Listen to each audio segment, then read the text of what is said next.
I'm also the founder of Breathwork Africa, an organization that shares the tool of conscious breathing as a way to support physical and mental well-being. We are all experiencing a time of great uncertainty, anxiety, and vulnerability. And I think as humanity, we haven't really had to face a challenge like this. It is a time that is requiring new ways of being, new ways of thinking, new ways of feeling. And I think it's really important to become aware of some of the default behaviors that we could fall back into as part of the stress response, as part of the survival response, that will not really be supportive of what we're needing right now, not really supportive of our immune system and our emotional well-being. And some of these default behaviors are really, they're normal, but if we bring awareness to them, then we can work with them in a more skillful way. What are these behaviors? So what we often do is that we suppress. We are really good at just pushing our feelings down. So just be aware of when you might be doing that. Something else that we do is that we distract ourselves. So, being at home, use the opportunity to practice some ways of relaxing that you wouldn't normally do in your everyday life. You might find that you're distracting yourself with social media or even work. So just be aware of when you're doing that. Something else we do, we blame. We look for something or someone to blame for this. It's just easier that way. We tend to kind of project our fear on people that we love. We tend to act out. We tend to resort to conspiracy theories. We look for something to blame. Right? It's far easier than just sitting with the discomfort of what we're actually experiencing. Something else we do, we tend to break things down into smaller parts. So when we feel overwhelmed by the bigger picture of the situation, we tend to want to break things down so we are able to control these aspects. So just watch if that's happening. Some of the ways that you can support yourself to work through some of these default reactions are what I'm going to be sharing with you now. And these are 10 practices to support your body, mind, and heart. The first little tip, radical rest. I think that we have been experiencing an epidemic of burnout, where we are all just so addicted to adrenaline.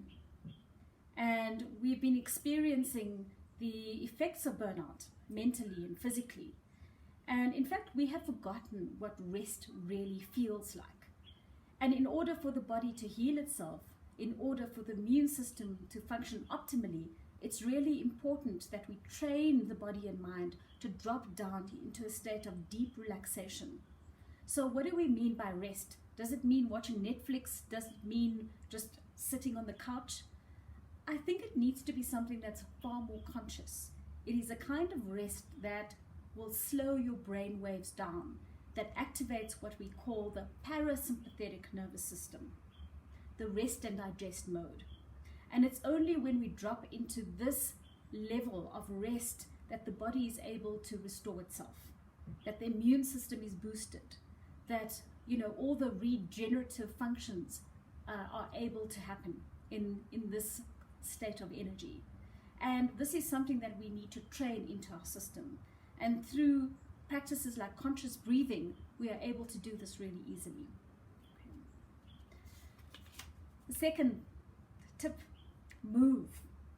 Now, many of us are used to moving or exercising in ways that are quite adrenalized. For example, cycling or running. Being at home gives us an opportunity to experience our body in a different way, to move in a different way. So, there are so many resources on the internet that will help you to maybe stretch, to practice some yoga, some Pilates, something that doesn't require too much space.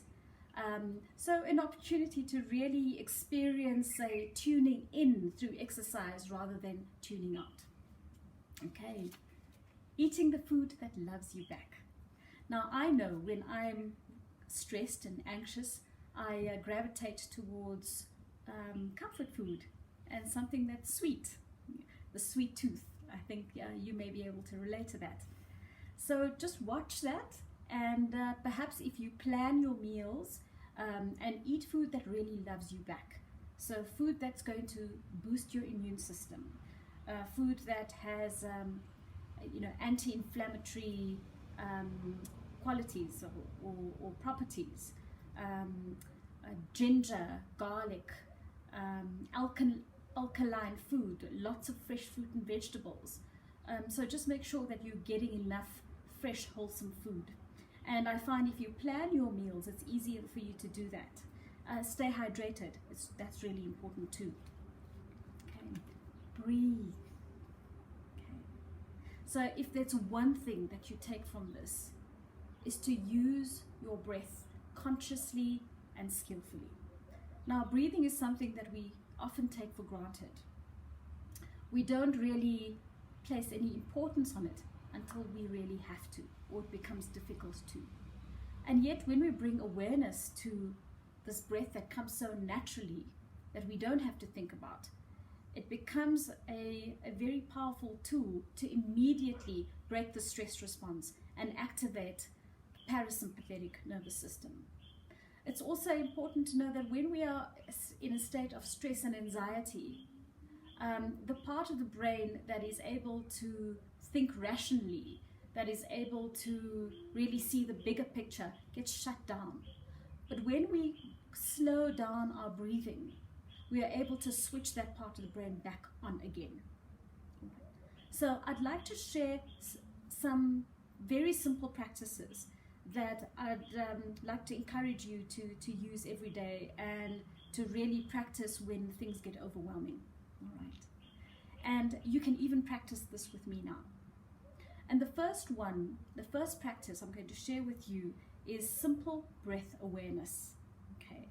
And this is a practice that really helps me to kind of rest in the eye of the storm and to watch the feelings, to be aware of the thoughts that are passing through, but from a space of being anchored within myself. So I'm going to explain this to you now, and we can just do a short practice. The idea is to bring our awareness to the fact that we are breathing firstly, right? Just to notice the feeling and the sensations of the breath in the nostrils, to notice the rise and fall of the belly as we inhale and exhale. And bringing our attention to the simple movement of the breath in our belly can become the anchor from which we are then observing the thoughts, the feelings. We're not trying to empty the mind. We're not trying to push anything away. We're simply observing. So it's almost as if we are using the breath as a vantage point, as a way to observe everything else that we are experiencing. So if you just close your eyes and place your feet on the floor, feeling the ground underneath you, relaxing the back of your neck and your shoulders, simply bring your attention to the feeling of the breath in your nostrils. Notice that the air that you breathe in is slightly cooler than the air that you breathe out. Follow the breath as it moves down the back of the throat. And enjoy the feeling of the rise and fall of your belly as you inhale and exhale. And allow the thoughts, so as they come, simply notice what they are with compassion, with no judgment, and simply bring your attention back to the feeling of the breath in your belly, the inhale, the exhale, the inhale and exhale. Notice any sensations that you might be experiencing in your body. Are you becoming aware of discomfort, tension? Simply notice and return your attention back to the breath. And each time you return your attention to the breath, feel like you're dropping into a deeper state of awareness and stillness. And this is the practice. So you can start off with 5 minutes, you can increase to 6 minutes a day and build up perhaps over the 21 days to 20 minutes and see what happens. Okay, so really this practice, breath awareness, is a way to practice relaxing in the eye of the storm, coming back to what is certain, and that is our breathing, that is being safe in our body right here, right now. The second practice that I'd like to share with you is one of my favorite, especially at a time like this where there's just so much information, there's so much noise, there's so many opinions, there's so much news. It can feel quite overwhelming. And this practice comes from a yoga technique, and it's called humming bee breath. And the idea is that it kind of withdraws the senses and takes our awareness deeply inwards. It can be quite fun too, so you can do it with your whole family. So I'm going to explain it to you now and then show you how to practice. It's a long, deep, slow inhale through the nose. And when we exhale, we're going to be closing off the ears with the thumbs, like this. And then gently cupping your fingers over your eyes, like this, humming the breath out.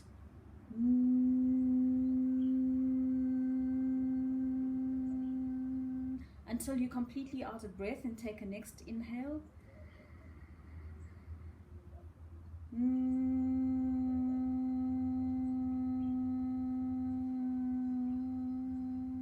Until you're completely out of breath, take another inhale through the nose.